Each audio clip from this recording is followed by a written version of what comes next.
আসেন সনদ দিয়ে দিলেন, এই পুরস্কারটা দিলেন। হ্যাঁ ঠিক আছে, আরো ভালো করে মেহনত করেন, আরো বেশি। এখন আসছে আল জামিয়াতুল ইসলামিয়া দারুল উলুম শাহপুর নগরবন্ডি বালক বালিকা মাদ্রাসা, সেখানে A+ পেয়েছে 4 জন। মাশাআল্লাহ মাশাআল্লাহ, আলহামদুলিল্লাহ। দোয়া করি আরো ভালো, সেখানে আমাদের পরীক্ষা সেন্টার। অংশগ্রহণ।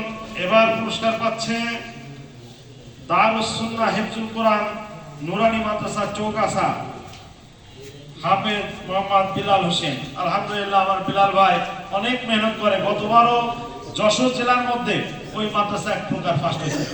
A+ পেয়েছে, এখানে 6 জন A+ পেয়েছে, মোট 6 জন A+ পেয়েছে। আলহামদুলিল্লাহ। আরো যে মাদ্রাসাগুলো অংশগ্রহণ করছে, ভালো করে পড়ানো আর ভালোভাবে ই করলে আশা করি আশা করি ইনশাআল্লাহ আরো সুন্দর চৌগাছাতে আরো পুরস্কার দিতে সময় লাগবে অনেক বেশি ইনশাআল্লাহ।